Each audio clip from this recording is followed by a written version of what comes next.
दोस्तों 18 जुलाई 2026 को पूरे देश ने वक्त कर दिखाया जिसकी कल्पना आज से 8 साल पहले किसी ने नहीं की थी। 18 जुलाई 2026 को जब श्रीहरिकोटा श्री सतीश धवन स्पेस सेंटर से स्काई रूट एरोस्पेस का विक्रम-1 रॉकेट आसमान का सीना चीरते हुए अंतरिक्ष की ओर बढ़ा, तो वो सिर्फ एक रॉकेट नहीं था, वो भारत के अंतरिक्ष इतिहास का एक नया सवेरा था।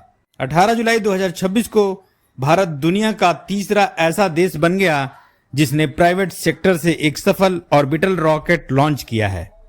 लेकिन क्या आप जानते हैं कि इस ऐतिहासिक कामयाबी के पीछे इसरो के 2 पूर्व वैज्ञानिकों का एक ऐसा पागलपन था जिसके लिए उन्होंने अपनी सुरक्षित सरकारी नौकरी को लात मार दी थी।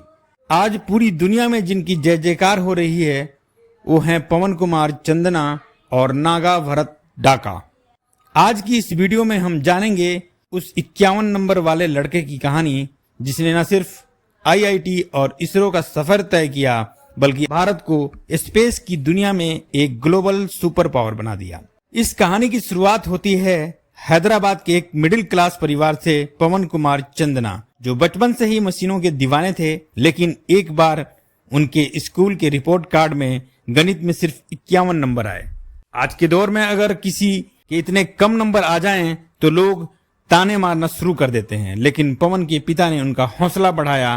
पवन ने साबित किया कि सपनों की कोई मार्कशीट नहीं होती। अपनी कड़ी मेहनत के दम पर पवन ने देश की सबसे कठिन परीक्षा आईआईटी जेईई क्रैक की और आईआईटी खड़गपुर पहुंचे।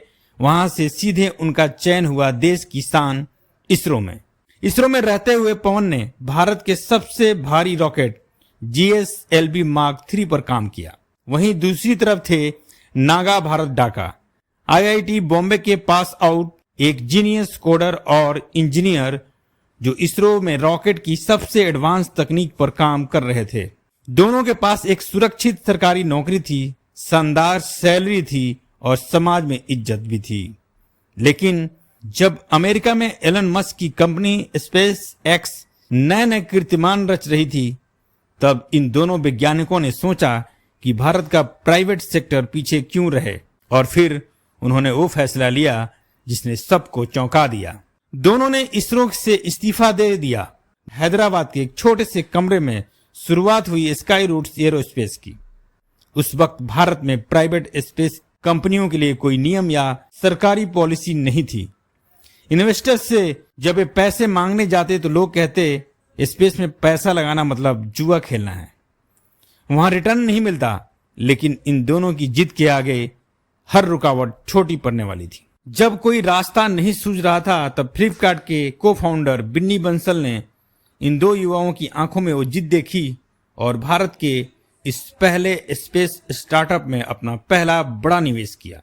लेकिन किस्मत अभी और इम्तिहान लेने वाली थी। 2020 में कोरोना महामारी आ गई, फंडिंग पूरी तरह रुक गई, दफ्तर बंद हो गए, कर्मचारियों को सैलरी देने के पैसे नहीं बचे।